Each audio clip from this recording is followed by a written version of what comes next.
and welcome to the latest episode of the Give My Head podcast. I'm Tim McGarry, joined by my comedy colleagues Michael McDowell and Damon Quinn. You're very, very welcome. If you haven't been before, where have you been? If you have been before, like, subscribe, give us all your love, because this is a fabulous podcast. We have superb guests on this podcast, and we have a superb sponsor. Our very good friends at Phoenix Energy are back sponsoring the podcast. Podcast? Did I say podcast? Podcast. It's that time of the morning, ladies and gentlemen. Phoenix Energy owns and manages the gas distribution network from Larne to Newcastle and fuel over 250,000 homes, ladies and gentlemen. Michael McDowell has gas. Yes, I do. You know what our guest this week, believe it or not, has gas in it, so thank God for that. Wow, Phoenix Energy. Do you use Phoenix Energy, Sam McBride? Yeah. Well, I do have gas, and my wife tends to pay the bill, but I'm pretty sure it's Phoenix who run the network. It is Phoenix who run your network. It's not wood pellets, if that's what you're trying to get. Yeah, we'll get to that and renewable energy. But Phoenix Energy are involved in renewable energy in a nice way that doesn't involve paying loads of taxpayers' money. Biomethane.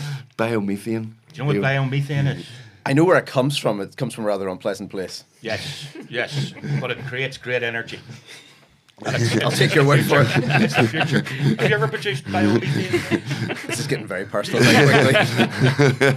Yes, Fueling the Future is the Phoenix Energy's campaign. Fueling the Future is running on billboards all over Northern Ireland. It's a brand new campaign about some of the exciting stuff they're currently working on, introducing, as you say, biomethane. And also you can switch from electric to gas very easily. Just phone. You can ring phone. Phoenix Sure, you Energy. can phone. That's how old we are, Sam. We remember phones. But you have to go on their website, don't you? PhoenixEnergy.com. PhoenixEnergyNI.com. Apologies, Phoenix Energy. PhoenixEnergyNI.com. Fueling the Future. You find lots of great resources and information there, and you can find them on social media. Just search Phoenix Energy NI. Thank you very much, Phoenix Energy, for your sponsorship. As you probably know by now, ladies and gentlemen, our guest, we're delighted to have a man of controversy, shall we say? No, we've had comedians, actors, writers, journalists. We've had brilliant journalists on this show. We've had Alison Morris. We've had Alex Kane. And now, like the Holy Trinity, you can't have two of them without the third leg on that stool. Mr. Scraping the barrel. No, Sam McBride. Delighted to have you, Sam. Sam, don't take this the wrong way. I regard you as a friend. Yeah. He never says that to me. No, I never say that to them. I regard you as a friend. You got me a job. We did get lunch one time. Yeah, you bought me lunch one time, and you got me a job. Oh yeah, that's right. I was briefly a columnist on the newsletter. Oh right, okay. Thanks to Sam McBride. Sam said, "Do you want to come and write for the newsletter?" Brilliant. It's a brilliant job writing for the newsletter. Didn't last that long. No, I got a job writing for the newsletter, and you fecked off. You left and went to somewhere greater pastures where presumably there were more readers for this. Well, I had forgotten about that. That was a daring venture at the newsletter where you poked fun at me, among other things. Among other things, yeah. I tried to write comedy for the newsletter. It was great, actually, because news is very heavy sometimes, and we're always trying to find ways to lighten news. So you're looking for, something about a celebrity or some heartwarming story, whatever it might be. And it can be quite difficult. You've got courts, you've got parliament, you've got all the stuff you have to cover. And that was a way to try to... bring some it was levity. actually quite hard being a columnist and writing 900 words. But I made the mistake of trying to be funny. You see, when Jake O'Kane, you started writing for the Irish News, and he said, "No, Jake will tell you himself." He said, "I started writing jokes, and then I went, this is too hard. I'll just write opinions." So a columnist, you just say, "I don't like such and such. The weather's awful," or "Don't like beards," or "Don't like jumpers." Well, if you're writing comedy, you have to write fucking jokes, which is harder. It's not easy. I'll take your word for it. My columns probably don't have very many jokes in them. For those who don't know, and there may be a few people who don't know you from TV, and because you're on the TV quite a lot, in politics programs and on certain radio shows quite a lot. But you're a well-known journalist, award-winning journalist. I'm sure you've won awards. Everybody wins awards these days. Well, that's true. Yeah. You're the author of a couple of books. One on RHI called Burned, which I have the privilege of launching with you. And endorsing. And a second one out, For and Against the United Ireland, which we will get to very shortly. But I want to talk a little bit about who Sam McBride is, because you're one of our more well-known journalists.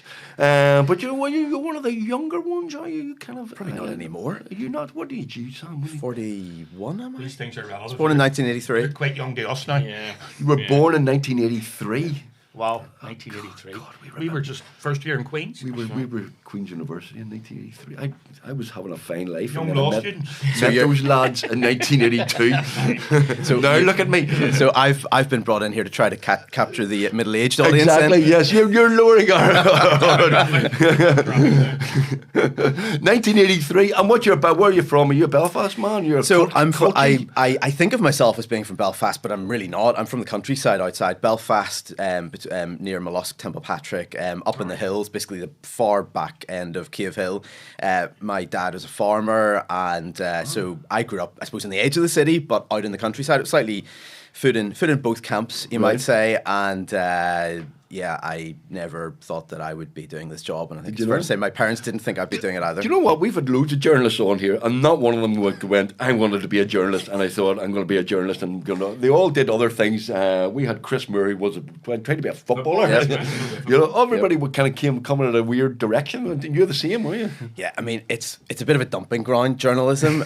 lots of former lawyers, actually, are people who studied law and never actually practiced, which I think is always something very helpful, because it gives us certain incisiveness to looking at something, even if you never do it. And I didn't do law, but there's part of me thinks that I would be much better if I had done that. But I wanted to be a fighter pilot. That's how absurd my childhood dreams were. Is this on the basis of Top Gun or something? It was on the basis of II?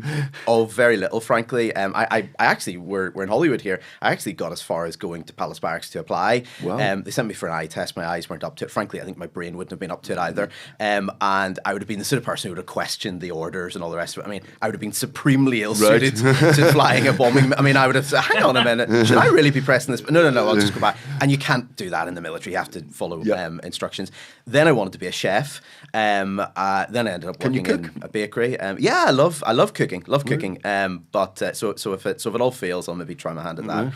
And I ended up working for Asher's Bakery, which wasn't famous back then, but subsequently I ended up sitting in Laganside courts reporting on a particular case involving them and a gay cake, you might recall, as it was called. We got many a joke out of that gay. Well, how long ago was the gay cake? It's got to be around 10 years ago. It went on for a very long time. Went to the Supreme Court ultimately, didn't it? Indeed.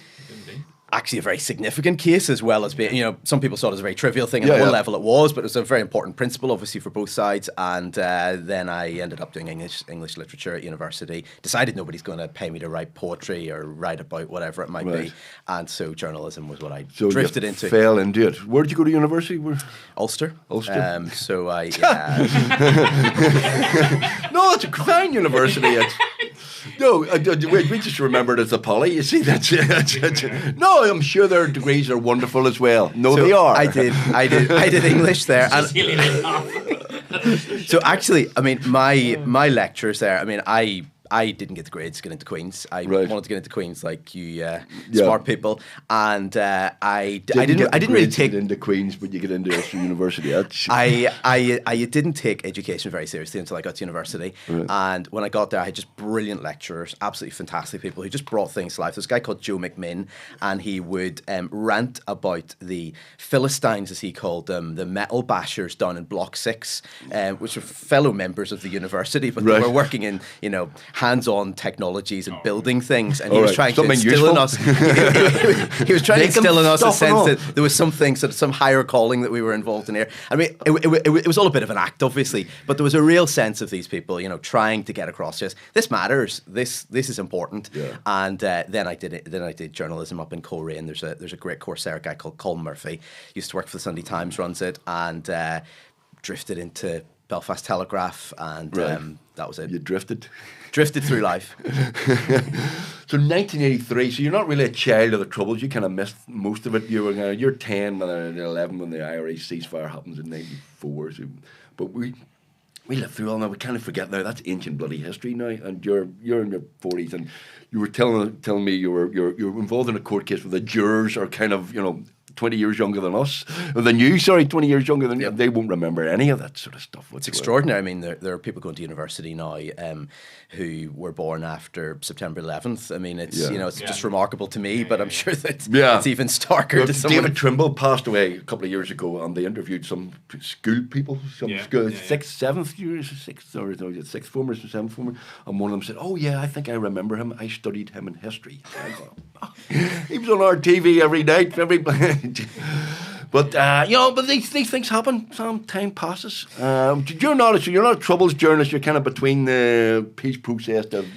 And when we were training on the course, so it was 2006. I did the journalism course 5-6, and we were being told, look, the troubles are over. They were heading towards what became Paisley and McGuinness going into power sharing in 2007, and we were very much being told, look, the previous generations had to do this. You're not going to be doing that. You're going to be dealing with the boring stuff. You're going to be doing health, education, infrastructure. They taught us how to do FOI requests, which were a new thing coming in at that point. Right. It was great, but ultimately after a few years, we were back into things like the flag protests, the Brexit, and you're into Ardoyne riots and whatever. So, I mean, you're never too far away from that in Northern Ireland, sadly. No. Well, it's kept us in 11, so I mean, let's not. You laugh there. You're not allowed to. I'm saying nothing. No, you are. Well, I'm going to talk about RHI and stuff later because that was where you kind of, not quite famous, but this book here is out now and it's kind of, it's doing very well at the minute. For and Against the United Ireland, written by Fintan O'Toole, a very good journalist from down south, Irish Times here, and Sam McBride. I read the book. I have to say, half of it is brilliant. It's a bit you've written. No, it's unusual because what you do is you and Fintan both make the case for a United Ireland and then make the case, so you argue against yourselves as well as arguing against each other. So it's like being a lawyer. I mean, you guys study law. Devil's advocate. Hand and on the other hand and all of that. I mean, it's not something I've ever done in my career before because in journalism it's not something we really do. And yet when you do it, there is a certain discipline to putting down words on a page, or if you're arguing in a courtroom, I'm sure it's a similar process where it strips away a lot of the flabby thinking. You write something down, you're like, that's not a very good argument at all. And so actually setting it all out is actually something I think is very worthwhile when it comes to other things as well. But what I was worried about was that if I come to write one side or the other, and we're trying to argue them both equally, so the book isn't going in one direction or the other, it's trying to be neutral, but you achieve that neutrality by arguing vociferously, if you like, for this side and then for that side. And I was a bit worried, if I write for this side and then I happen to come to this one and I just don't have very many, there just aren't very good arguments. What do I do? And actually it was dead easy because there were tons of good arguments. I mean, I hope what people bring from it is that you might completely disagree, and most people have a view on this one way or the other with the other side. But these are not stupid arguments. Reasonable people could think this. And we kind of lost that in our world. It's all about, there was a thing a few years ago that people said they would never kiss a Tory, I think, wasn't it? I mean, kind of stupid stuff where it's almost a badge of honour. I disagree with you politically, so I don't even want to look at you. I don't want to think about you. I don't want to talk to you. We need to get beyond that. So in the spirit of that, have you sent a signed copy to Jim Allister of this work? I haven't yet. Will you be? Well, I'm probably going to have to bear the cost of that, so possibly not. But he's very welcome to buy it. I'm sure he'll read it. So what's the? I mean, are we getting a United Ireland? Save him the time of reading it. Are the Brits leave? Where are the Brits leaving here? When the Slaughterwall, get the Brits out. Or if I'm a union, should I not be worried and just go? It's all right. It's going to be okay. Well.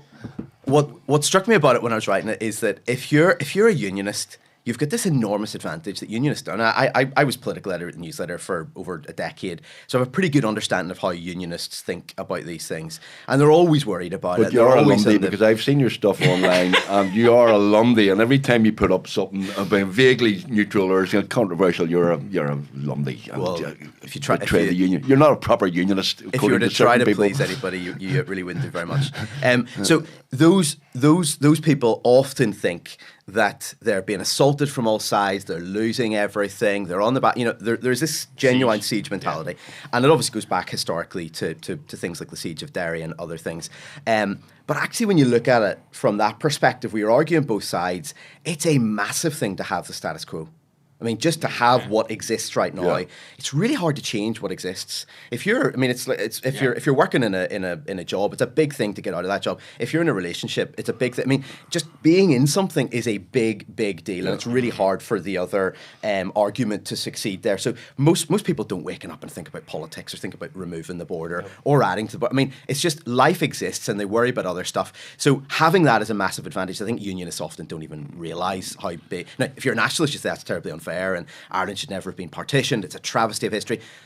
That, in a way, doesn't really matter because it is what it is. We can argue about it, but it's not going to change it. Well, it's a bit like, I mean, you can be down the pub going, up the United Ireland, or down the pub going, Ulster's British and all that. But when it comes down to it, when you go in and you actually vote in a referendum, it's going to come down to what you think are you going to be better off? Well, it'll be both those things. It'll be a tension in your head it's between. Like with the Scottish thing, the Scottish referendum. I'm sure there was lots of people down going Scots way hey down the pub, but when they got into the voting booth, they probably thought, well, what's my pension looking like? And and that whole thing about what currency are you going to use was very clever because that kind of made people a bit on edge. Is the money in my wallet going to be worth anything? And if you're changing from something that you know right now with all its problems to something that we don't quite know what it's going to be, there's always going to be uncertainty. Now, the flip side of that, putting my other hat on, is that there is just this world of unbelievable, exciting opportunity. I mean, this is a boundless land of possibility. Anything can happen. You can remake everything in society, whether on a left-right basis, on a north-south basis, having more regional distribution of wealth. I mean, whatever you think about the world and how society should be organized, you can do that. So, I mean, both these things have got great arguments for them, but they both can't be right at the same time. Absolutely. Well, I mean, it goes into great detail. Both you and Fintan go into great detail about the health service, economics, whether the pensions, how pensions are going to be paid, and the Brits are going to. You avoid some of the big issues though, because we were down south recently, and what I want to know in a United Ireland, will you be able to get bread on a fry? Because they will not give you soda bread or potato bread. We were in 2 hotels, 3, and we were filming down there, and you can't get a decent. You can't get a decent fry. For breakfast. Pancakes. Is that on the table? Will soda bread be on the table in the United Ireland? Well, I think we're possibly going to have to bring out a second edition to address these big questions. Yeah, I mean, look, I'm struck by the fact that now I think there's been 3 or 4 mentions of pensions. Is this a generational thing? Yes. Any time you think about my very modest pension, it just causes me anxiety, but it still seems a long way off. But actually on pensions, right? Think about pensions, and that's one of the biggest arguments. Potato bread. The potato bread issue first. So if you are thinking about the future, the biggest cost.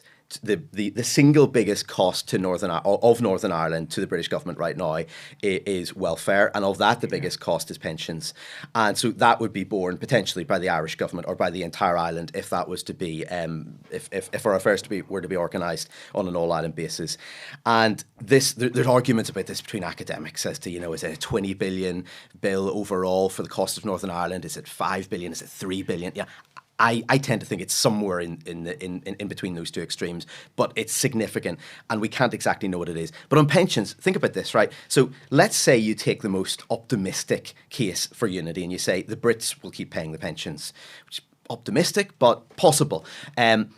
What if the UK starts to break up after Northern Ireland leaves? What if Scotland goes? There's even Welsh moves towards a talk of independence now. Still a long way off, but let's say it happens. Are the English going to keep paying it forever? And then you look at the current situation where if you're a pensioner from the UK and you go to Spain, you go to lots of different countries, you get your pension. But in some of those countries, you don't get the uplift every year. So in real terms, you're getting less every year as inflation goes up. So already they distinguish between those two things. But even if all of those things are ticked and that's fine, you get into a situation where potentially pensions are paid for by the British government. We get our uplift every year. Everything happens as normal, and that's fine. But in a United Ireland, there would be a completely different economic reality. We'd be spending euros, and our pensions would be paid in pounds, and the pound would probably devalue, as it did after Brexit. This would be seen as a further sign of British decline in the world. So in real terms, potentially, so all of these things are phenomenally complicated, very interesting to nerds like me, but ultimately, I think it comes down to, do people believe that the promises they're being told are credible? Sorry, I'm just checking TUV membership. What? not always speed it up if we ended up with a reform government? It would. Because, I mean, the ECHR thing, immediately, you know, I mean, that's not going to apply in Northern Ireland. That's not going to run, you know, because we're entitled. You're getting very to, technical. What do you mean the ECHR? European Convention on Human Rights. European Convention on Human Right. Rights. What's They that said got to do with- we're going to get rid of it, right? But we're entitled to it under the Good Friday Agreement and all of that. They can't just say you're not. It doesn't apply to you. And actually more than that, because it's not even about the technicality. I mean, it's a very important technicality, but it's ultimately a legal instrument. You could get something that basically replicates that, but is called something else, which is kind of where we've ended up with Brexit to an extent in Northern Ireland. We say we're out of the EU. We're not really out of the EU properly. You know, it's kind of a messy compromise. But actually, the bigger thing is just what people think of Nigel Farage and think of that style of English nationalistic, right-wing populist. It is quite funny that they're fighting over flags now. We're trying to take them down. They're trying to put them up. Next, they'll be painting curbstones. Exactly. Yeah. That's because we're culturally ahead of them. Yeah, but if I was a Shinner, probably the best thing to do is give money to Nigel Farage and say, "Come on, Nigel, get him into power," and then he'd put him on the side of a bus. How much do they pay Northern Ireland? We pay Northern Ireland 10 billion a year. Let's save that for the NHS. And if put you- that on the side of a bus, and the Brits would get rid of us like they got tomorrow, wouldn't they? But if you go back far enough, Nigel Farage and Mary Lou McDonald shared a platform arguing against the EU in Dublin in whatever it was, 2003 or something. So there's actually more commonality there than you might think.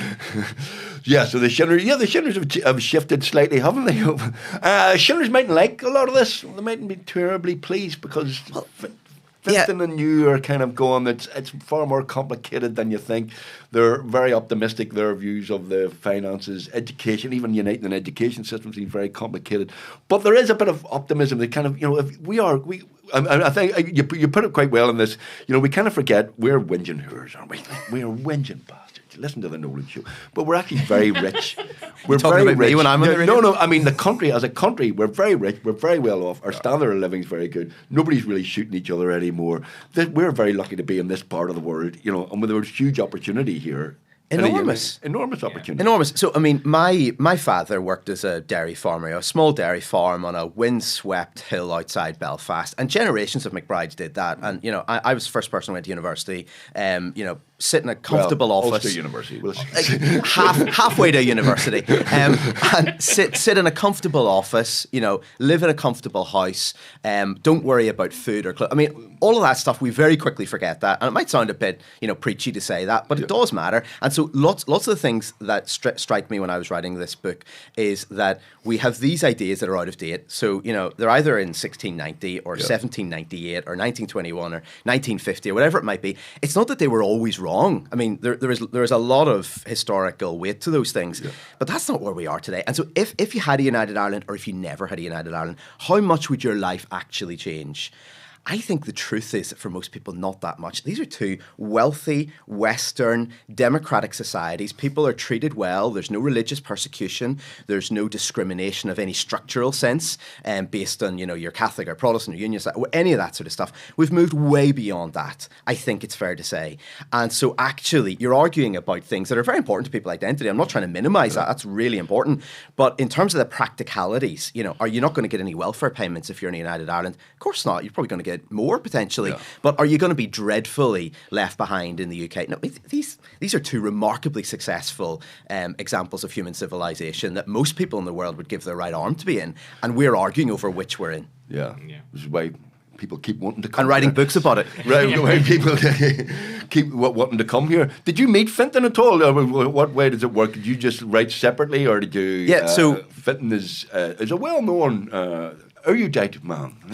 Fintan has been working as a journalist for longer than I have been on this earth. So there's a generational gap. We live on different sides of the border. There's lots of us that's quite different. I'd actually never met Fintan before we came together to talk about the book. I'd read his stuff obviously for years, but so we deliberately, or certainly I deliberately tried not to talk to him very much while we were doing the book, because I was worried that if we talked about it, we would infect each other's thinking, and you'd have 4 sections of the book that are remarkably similar and terribly boring. So we stayed apart for the most part, wrote them, and really didn't have to change anything because we just came at it from different perspectives, and different things, you know, are significant based on, you know, his view of things or where he lives. But it's also written from a sort of all-island perspective, because while for us here in the north, in Northern Ireland, we are thinking about this. It's either union or unity. That's the choice for us right now. If you're living in Cork or Galway, that's not the choice for you. The choice for you is the status quo, which is the Republic as it is today, which is an amazing place. Not everybody there thinks that, but when I looked at the data, I was thinking, I don't really recognise the place that I hear them talking about on RTE and in the Dáil and different places. But an amazing place that's booming, not just economically, but culturally, socially. Sporting terms, apart from the football team, maybe. There's so much good that's going on there, and so the idea of changing that is actually, I think, going to be quite hard to get across the line in the south. I still think they'll vote for it almost no matter what the proposal is. I think so, but as a bigger migrant population. But if you ask them, do you want to change the flag? Do you want to change the anthem? Will you be thinking about the Commonwealth? Would you come back into the Commonwealth? Absolutely Anything not. absolutely. What are you talking about? And how much is this going to cost me? And also, Cormac Moore, I do a history podcast with a big United Ireland, but he admitted himself, but 40-50% of the population of the south have never been to the north. Which is remarkable. They don't come. And more northerners go south than southerners go north, which doesn't make any sense, because you would think that given that, let's say 40-50% of people, given that it is Ireland, a hostile foreign state, as I think what Dr. Paisley used to call it. But if you think about somebody who votes for the DUP or the TUV, let's say, for instance, their view of Ireland is that it's a pretty foreign place. They might not literally use that word, but it's not somewhere that they have any personal affinity to.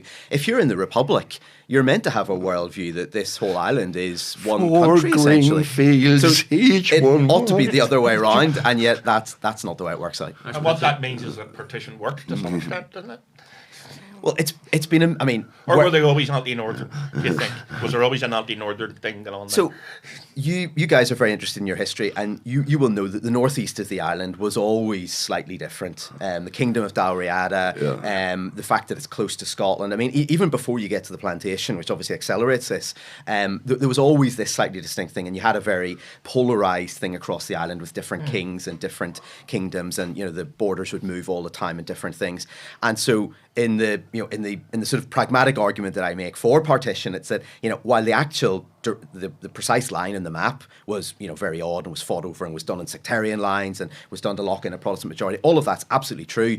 The sort of logic of the northeast of the island being a bit different goes back much further than people realise. And when you read people like T.K. Whitaker, the great civil servant from Rostrevor, who built lots of what is modern Ireland in the 1950s and 60s, he talks about this back then in the post-war era, where he's saying it's too easy for us as nationalists to say, look, partition was a dreadful sin and it was all the fault of the Brits. Yep. Actually, there's a lot more to it, and it couldn't have happened without us. We agreed to it. Yeah. We were happy to do it. This is the paradox, I think, because and I know the sinners don't like this when you bring this up, but to what extent does the South not want it?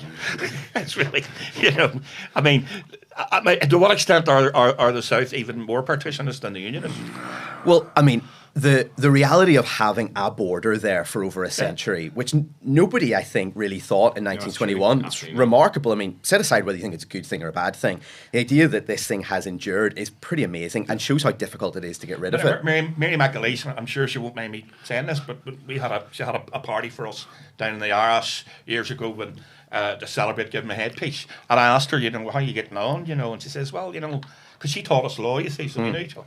And she says, Damon, I'll tell you the truth, right? She says, half of them like me, think I'm doing a decent enough job, and that's great. And the other half just can't stand the idea of a northerner, being their president, because somehow that's not legitimate, that's not a real president. It has to be someone, one of us. And what does one of us mean?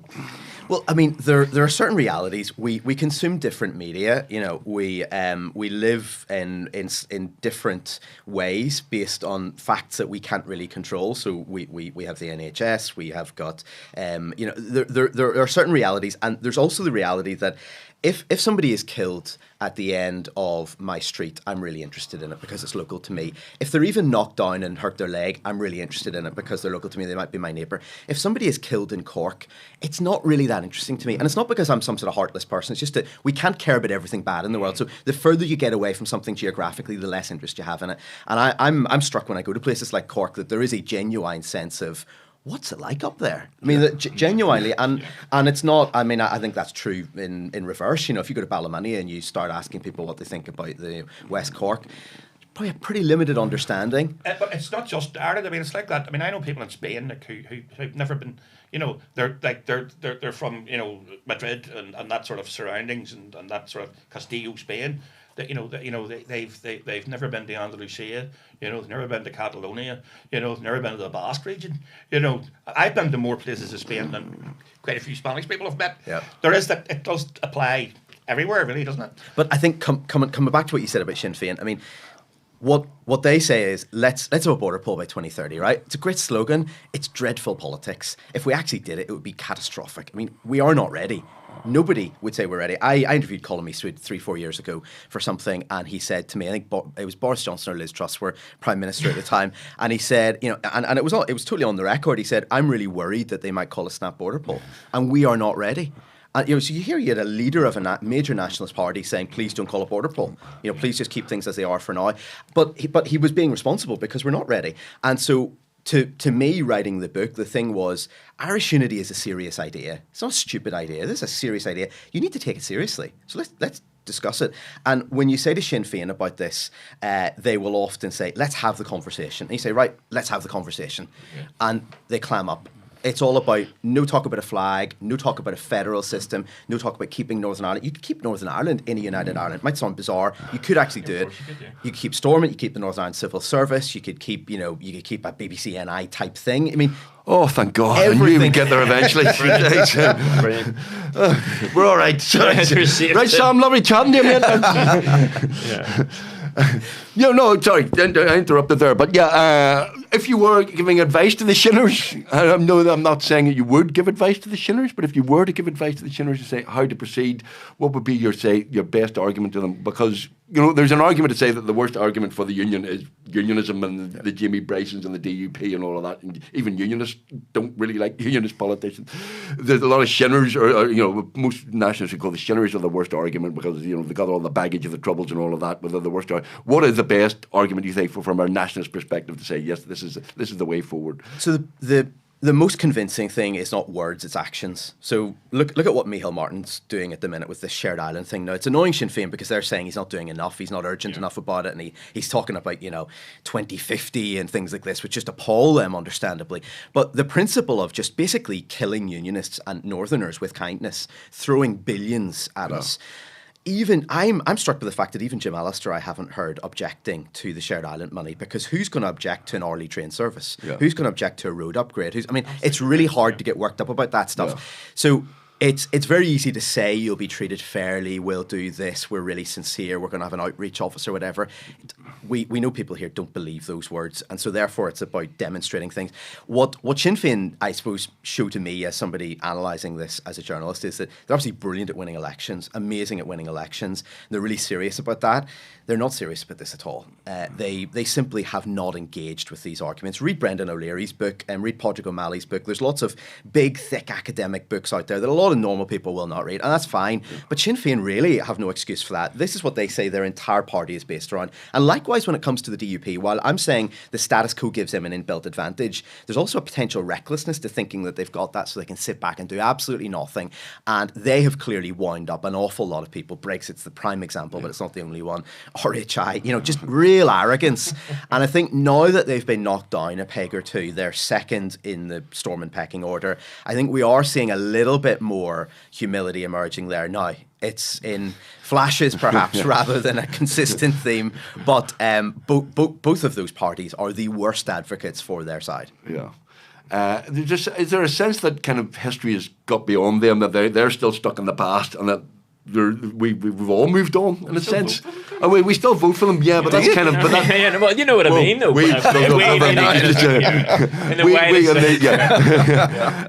there is a sense that, a lot of the issues raised here, they're not really sectarian issues. They're all about education, which is, and the NHS, which... that, by the way, is that figure true in your book, that there are more people on waiting lists in Northern Ireland than in England on the actual numbers and raw numbers? So you're testing my knowledge of something that because you wrote the fucking book, Sam. a book is written about 6 months before it comes out.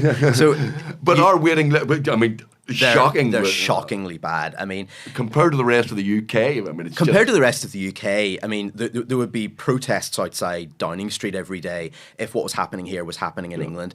But also on the island of Ireland, people who are even soft nationalists think the NHS is the jewel in the crown of the union. They might not like it constitutionally, but right now, my goodness, I get free healthcare. It'll save my life. It'll give it's what gives birth to our children. It's what looks after us in our final days. All of that. And that's true. And I've lots of family members working in the NHS. Love the idea of it. It's an amazing thing. Absolutely remarkable. But it's not working. And so we've got this right to see a doctor, but it's an unenforceable right because there isn't a doctor to see a lot of the time. And so you've got a situation where it's very hard to compare the data north-south. It's collected in different ways, whatever. But the most convincing stat to me is that people in the south now live more than 2 years longer than people in the north. Now, it's inconceivable that an inferior health system keeps people alive 2 years longer. Start doing the show down south, lads. Yeah, move the studio. Yeah, 2 years Was it longer. on a stat I once read about when apparently there was a period when I know Israel was not, but the Israeli doctors went on strike and the living rate went up. People lived longer when they went when the doctors went on strike. Well, because apparently, the argument is, and I know it's probably crap, but they said that basically doctors have this tendency to intervene when they don't need to. It'd be good if the Israeli army went on strike. Well, that's true. Yeah, that's That's a good point. Yeah.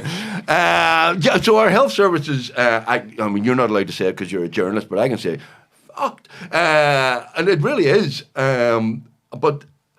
So, I mean, why are we still defending it then? Why is this Dormant's fault or is this UK's fault? It's people having these ideas that are often way out of date. It's what I'm talking about in other contexts about people's views of sectarianism in the south, or about sectarianism in the north. I mean, there are often ideas that take a long time for people to realise they actually no longer they were once true, they're not true anymore. And so when it comes to the NHS, I mean, wearing my other hat. 8 out of 10 people who use the NHS, and I'm one of these, I'm sure everybody here has been in to see the doctor at some point, their experience is great. They say they love it. Yeah. And so while we know the system is broken, our personal experience is that if you get into the system, you get seen, you get treated well, and also you get treated for free. Yeah. So if you're getting something for free, people are getting this podcast for free. Yeah. They'll accept me waffling on a bit here. Yeah. If they were paying for it, they'd be saying, come on. So because in the south you're paying and you're paying, we are all paying for the NHS. Of course we are through our taxes, but we don't really think about it in that way. So you put up with a lot more. So there's a lot there. And then I suppose the other argument I make in the book is that because the NHS has become like a national religion for Britain, it's more significant than Anglicanism in terms of people's view of themselves and of the country. Actually, there is a good political imperative that this will be fixed at some point. And I'm possibly scraping the barrel a bit when I say this, but maybe things like AI, maybe technological advances will mean that they can save money, they can do whatever. But right now, it's clearly in deep trouble. But would we have a better football team if we had a United Army? Well. See, that's an interesting question, because it wouldn't suit either the North or the South to have a United football team, because they would lose places in Europe. Both leagues would suffer. The national football team would probably improve, but both leagues would suffer. I think logically, of course, it would be better because you've got a greater you're picking the best players from two separate teams right now. But the possibility of keeping Northern Ireland, one element of that would be keeping the Northern Ireland football team. So I mean, if you're thinking about this from the south and you're worried about messing about too much with the Republic as it is, you don't want a new country. You don't want to throw everything up in the air and risk what might come with that. So actually keeping Northern Ireland at arm's length, and that could be, I mean, it's one of the trivial elements of it, frankly, but that would be one element of it potentially. But I mean, obviously, when you look at rugby, when you look at even cricket, Ireland have a amazing team in comparison to those two separate teams. And if Northern Ireland's so good, why can't we clean up Knockney? What's going on there? You're really testing me now. I mean, look. Sam, come on, answer that's an easy question. So that's a massive problem for the argument. Farmers! That Northern Ireland is working. Farmers! Do you know any farmers, Sam? My dad retired about 20 years ago. No, I mean the wider environmental degradation, Moboy dump. There's a whole series of these things in Northern Ireland. Clearly, it hasn't worked. I mean, the other argument to this is that the blue-green algae that we're seeing in Lough now has happened in the south, in Lochs there. It's happened in America. It's happened in Canada. It is a problem that, yes, involves intensive agriculture, involves sewage, it involves stuff we flush down our sinks. There's lots of stuff there. But the current system isn't working. And so one of the arguments I make for Unity from an environmental perspective is that Stormont is just too small to be able to deal with these things. And having a bigger polity that's plugged into things like the EU more firmly with environmental protections, but also has the ability to borrow money to do really quite radical things could happen. But I think the reality is that just because you've got a bigger country doesn't mean you're going to have a better environment. Look at what's happening in America. It's a much bigger country than anywhere here, and things are going in the opposite direction. You've covered a lot of stuff about Stormont and the idiocies up there and the idiosyncrasies of the lack of effectiveness, shall we say, of some of our government. That case you mentioned there, the dump up, is it up in Derry? Mowboy, yeah, it's just it's kind outside. of one of those scandals that never really got the attention it deserved. This was basically an illegal dump, and you heard about this? Yeah, I have. It's shocking. It's phenomenal. It's phenomenal. You then wrote a book on RHI, very, very good book called Burned, still available, is it, Sam? Yeah, should be. Sure, it's still available online and in all good bookstores. You have also been a journalist who covered. I remember during the COVID crisis, you got into a bit of trouble with some of the anti-vaccine people. Did you? Oh yeah. Forgot about that. Yeah, you forgot about that. Did you forgot about the death threats and stuff? Did you, Sam? Yeah, they're easily forgotten. But who was that? The worst story you ever covered? Because I think you told me at one stage, you covered bits of paramilitarism and stuff, but these people were kind of a different league. It was a scary story in the sense that it was just very hard to get your head around what was causing people to go down these particular rabbit holes. And I think the scariest element of it, and probably we've all known people like this, is people that I knew as friends. People who, I understood their worldview, I had known them for years, and you could see them going down this particular rabbit hole. People were under intense pressure, and there were different reasons for that, I suppose. But I distinctly recall this, where somebody sent me a message, very cryptic message. I actually thought they were some sort of intelligence operative or, an agent or something. And they didn't want to discuss things over the phone. They didn't want to discuss things over email or even secure messaging apps or anything like that. They wanted to meet me in person. It's fine. It happens sometimes. People have their own reasons. So I arranged to meet them. And it was during lockdown, so there was very little, or it was mostly locked down at that point. So I arranged to meet them down at a hotel in Belfast, because there were very few places open. We could get a coffee. And I showed up, and it was like October time or something. It was a dark night, and there was a blustery wind, and it was, it was horrible. And I'm standing there, and they don't show up. And I was down at the side of the Lagan, beside where the hotel is, and I was thinking, there's nobody about here. Nobody knows that I'm here. This is all a bit eerie. And then eventually, they showed up, I forget, 15, 20 minutes later or something. I'd hung around, and within, seconds of them speaking to me, I knew that it was a complete waste of my time. But they had travelled from Derry. So they were deadly serious about this, and one of them was a former police officer, former RUC man, and one of them was a former Republican, which shows the power of this, that it was bringing people together across the old divides. So I thought, I've stood here for 20 minutes, I've arranged to meet these guys, I'm going to listen, I'm going to ask them a few hard questions. I was a bit worried that they were recording me, so I had to be skeptical and not sort of sound like I was agreeing with anything they were saying, but it was genuinely frightening and enlightening just to listen to them. And they basically believed that this was a new Nazism, and there was a plot. Vaccines were, and the whole COVID thing was, right. And that there was a legal system that was sort of outside this common law legal system, which has nothing to do with actual common law, but they basically believe that they can be masters of themselves. Anyway. What I came away from that thinking was that while there was no explicit threat to anybody in that, the way they talked about Robin Swan, who was health minister, the way they talked about Michael McBride, who's no relative, who was chief medical officer, different people, I thought, if I genuinely believed that this was Nazism and we were in 1938 and we're descending towards anarchy here, suddenly it becomes a ethical act to go and kill somebody. You know, if you could kill Hitler, and I found that really scary. Now, thankfully, none of that happened. There were threats to those people, death threats to Robin Swan and people like that. But there was an element of that there's a darkness to the human condition that we don't always necessarily are aware of. But there was that element as well of people taking this stuff very seriously and going down a rabbit hole. But there was also an element, I think you uncovered, of shysters basically making money out of this as well, and deliberately kind of promoting all this nonsense and, send me money and I'll tell you more. That's right. Stuff. There were people making a fortune out of this. And I mean, that in a way to me is obviously completely reprehensible, but it's also quite explicable. I mean, people will try to screw people out of money, and whatever the reason happens to be, they'll find some pretext for that. I found it scarier that these people weren't making money out of it. Yeah. They were zealots, absolute zealots, and they were giving up their time. They were, it was costing them money to drive to meet me, all of this sort of stuff. And I have no idea what happened to those people. Right. So, maybe they listen to your podcast.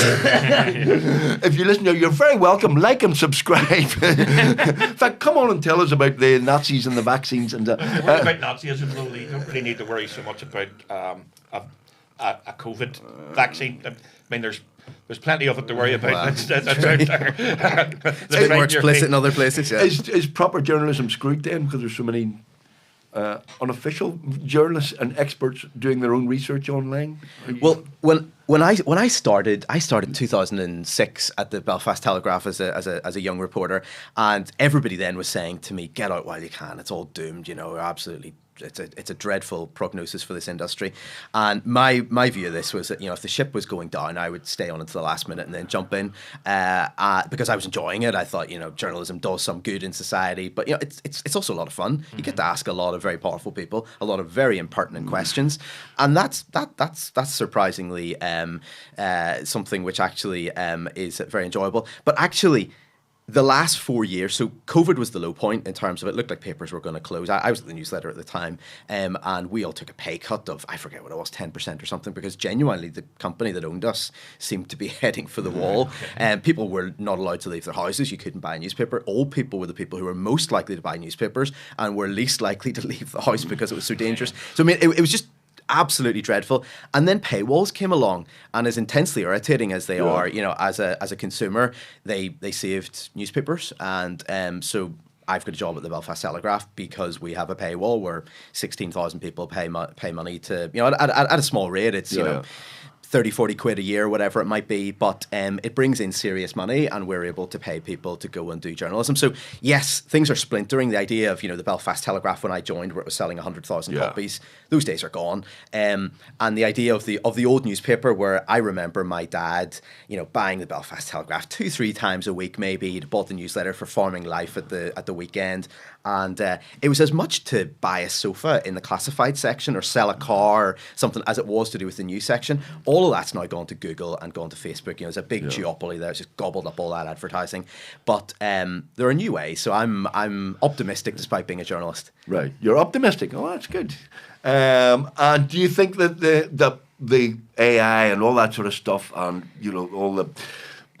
Is there too much nonsense out there that how can you tell the truth from nonsense and from conspiracy theories and all of that? Do you just have to go with people you trust? Is that... Well, I mean, the sort of optimistic case for journalism is that it will become more personalised. So it'll be, I'm Joe Bloggs and I'm a journalist, and you know who I am and you know where I live, and you can prove what is happening here.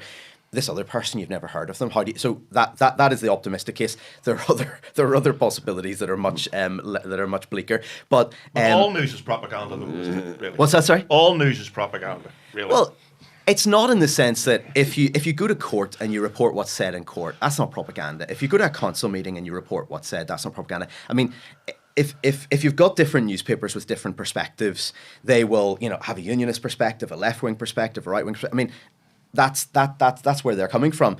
But there are also facts that are, if you're going to stay within the confines of what's lawfully going to keep you out of the libel courts, you just have to report what is said. So, you can't simply make things up. You can't embellish things, or certainly can't embellish things too much, even if you're a reckless journalist. But you can always worry about any news outlet that says we tell the truth. Well, true. I mean, what look, else are they going to say? you know, we at tell a the- bunch of lies. Well, But at the risk of sounding like Pontius Pilate, what is truth? I mean, truth is, you know, different things to different people in certain contexts. But there are facts. There are things that did happen. Somebody was killed. This person did kill them. This person did win an election. This person did lose an With election. AI, can you not create facts? So you can create the belief that there is something that's true, but you can't actually create what is not there. You can make a claim, but you can't actually make it true. And so let me give you an example of this. So I was part of a testing program for the company that owns the Belfast Telegraph, a big Belgian company called Media House, and they were looking at AI about a year ago, and they're very cautious about it, but they're trying to work out, you know, are we missing a trick? Should we be thinking about it? How could it help us in different parts of the business? So they got this thing called Microsoft Copilot that's now a bit more widely available, but there was a version of it that could see inside our files and our systems, but had locked that down. It's obviously very important to us protecting our sources. And so it locks that down, that it doesn't go outside into the internet, or to Microsoft, it stays with us, but it can pull things in from the internet as well. And so I frankly found this thing completely useless. And you know, that's essentially what I told my bosses. But I then thought, you know what, I've been doing this thing for a year, playing around with this thing, and it's got me absolutely nowhere. I'm going to try to get a column out of it. So I started talking to this thing. You know, that's how you interact with these things, like ChatGPT. And I thought, what can I talk to it about that I know the most about? I thought, well, myself. And so I started asking it about me, and it very quickly told me that I had written 2 books. Now, at that point, I'd only written 1 book. That's really interesting. Tell me more about these books. So, Burned, yeah, fine. Tell me about this other book. And I forget the title of it, but it was a book about the DUP. no. No. It was a book about the DUP, and it was about the collapse of the DUP. And so, I mean, this is obviously nonsense, but it then gave me an ISBN number. So that's the unique number that every book has, which is registered with a library. And I thought, my goodness. So I went and looked up this ISBN number, and there is a book with that ISBN number, but it's not my book. And it's nothing to do with the DUP or me. And so anyway, I was going back and forth remonstrating with it, and eventually it admits that it got this all completely wrong. And I said, it did. And so I said to it, how did you get this wrong? And it said, I'm sorry, I now can't talk about this anymore. And I find that disconcerting. We don't understand. There's no conspiracy there. It's screwed. You know, it's the way that things guess at the right answer. It gets it wrong, and then it's obviously been programmed to say, "Don't explain why you got it wrong." Well, it's programmers are embarrassed, so they tell it to say this. And so that goes off and has a huff there. but actually, right? Think about it like this. So it's quite plausible to somebody who's not me that I did write a book about the DUP, and they just hadn't heard of it. To the extent that I actually started to wonder. Did you write a book? No. I knew I didn't write a book, but I thought, had I pitched that to a publisher? Like, is there something in one of my drives? Because actually, I had pitched another book, which never got written, but it wasn't that book.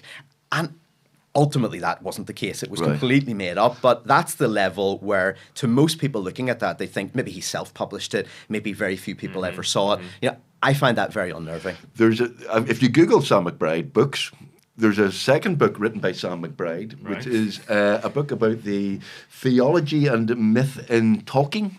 And Tolkien's Lord of the Rings. And it's the same Sam McBride. Well, obviously not. You see, that's the thing. If you go Sam McBride, 2 books, you go, well, Sam's very interested in Tolkien and Lord of the Rings and the United Ireland. But it's clearly 2 different Sam McBrides. It's obviously, but because I know you, I go, okay, well, I don't think he's that interested in Tolkien. I didn't realise there was so much research involved in this podcast. You actually Googled me. I Googled you. I Googled Sam McBride books. Yeah, and see if I can get another free one.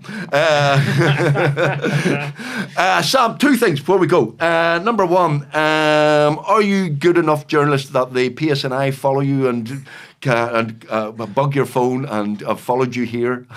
Well, not illegally, according to Angus McCulloch, who looked at this recently. So you're not on the list. I'm not on the list. But Sam, I would take that as an insult, my friend. What he said to me is that he was only able to confirm people who had been illegally tapped or spied on in some way. So I think there's lots of lawful ways that the police can access things, but say that there was a good policing reason for it, trying to trap journalists seem. I mean, this old thing that came. We had Trevor Burney and people on here before talking about that. But this is quite a shocking story that the police basically, as a matter of fact, as a matter of course, were bugging journalist phones looking for sources and looking for anything that was vaguely critical of them. They would go, "What's it about?" and find. So it's a huge scandal. Then I mean, journalists are they very upset about it, or do you just go, "Well, what do you expect?"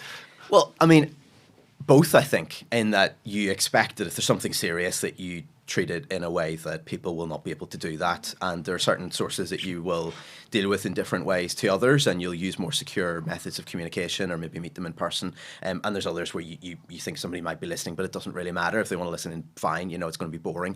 But I think that it's not the case that the police were bugging phones as such, and this has become much more sophisticated. I mean, they probably were in some cases, but it's become much more sophisticated in the digital age. So we sort of think of the old idea of, there's a clicking on the line on an old landline. It's not like that. What they were doing was getting the billing lists of everybody in the police. Then they were using all the phone numbers, and definitely my number would have been there, of journalists who phoned the police press office to put any routine journalistic query to them. And without telling us that they were doing this, they were checking our numbers against all of the police officers' numbers and trying to see, did this officer speak to Sam McBride or Alison Morris or anybody else? And if they did, then they were drawing inferences from this. Now, the good news for both me and those officers is that they didn't find a single person that, led to anything. So it was a waste of their own time. But, I mean, it is quite Orwellian, the idea that you're doing that. And, I think that one of the things that I do every year is go down to the National Archives or to the Public Record Office and go through the old government files. There's always a leak inquiry about something or other from, decades ago. Something's gone to the Irish Times or Belfast Telegraph, the Irish News, or whatever it might be, and they're trying to work out, how did this happen? And so the civil servants have an inquiry, and you're delegated to be the person in charge of it. So you call in Michael and you interview him, and you call in Tim and you interview him, and you call in me. And you interview all these people, and at the end, almost invariably, there's a report saying, we cannot be sure of who the leak was, but we're going to tighten our processes, which I find very reassuring. So they were absolutely trying to do this. What happened to Trevor and Barry was in a completely different order of magnitude. I mean, that was much, much more serious and much darker. But they were pretty incompetent at finding their own officers who were leaking. Well, how do you relax? Are you a football fan, by the way?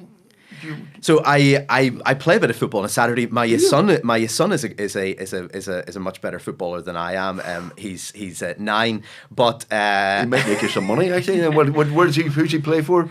Rosario. Yeah, well, you got a good team, Rosario. Yeah, okay, right. Where does he play? What position? He plays in defence. Right. Oh, yeah. Robust. He doesn't get that from you. Is that what you're saying? And do you like a wee drink or anything like that? Because I'm off a drink at the minute. I know you. I'm very feeling boring. I'm very boring. Lisa. I've been. Are you still advertising this Ninth Wave thing? I saw the one with Mark Davenport. Yeah, Hinch Distillery. They're not officially sponsoring this podcast. Hang on, we mentioned. But if you mention them, can you bill them anyway? Hinch Distillery. We had a wee glass of whiskey here a couple of weeks ago, which was very nice. Hinch Distillery. Do you like a wee whiskey? Is that how you unwind? Do you go, or do you go? There's a new report about the NHS. I'm going to unwind and read a 200-page report about waiting lists. No, I mean, so the first when I was a very young reporter at the newsletter, I moved to the newsletter end of 2007, and I did sort of general news before getting into covering politics, which I drifted into with no real background in it. But when I was doing normal news, as such, I was sent up to do a piece on Bush Mills, and I forget what the big anniversary was. It 275. It was a very big one anyway. They're very old, and wrote this piece. It was very interesting seeing. I'd never been in a distillery before, and I talked to the master distiller, and I looked around, he explained the whole thing, and came back to the office, and the piece ran in the paper, and then like a week later there was this big fancy thing came in of a special edition that had been I was going to say brewed, but that's the wrong distilled and stored away for a very long time. So, well, if you're off the drink, Tim, you won't be producing as much biomethane. Well, or talking as much biomethane. Talking as much biomethane. Sam McBride, thank you very, very much. Sam McBride's book, For and Against United Ireland. Save yourself some money. Basically says there's going to be one in about 30. Chucky Arla, is that your last quote? I think. Sam McBride says, Chucky Arla, our day is coming. No, it's a very, very good book. Well researched and well thought out. Well worth a read from people who are serious about that very important issue. And thank you very much, Sam McBride. Thank you very much for listening. Thank you very much to our sponsors, Phoenix Energy. Go, as I say, go to phoenixenergyni.com for all information about switching to Phoenix Energy. We will see you next time on the Give My Head podcast. Thank you.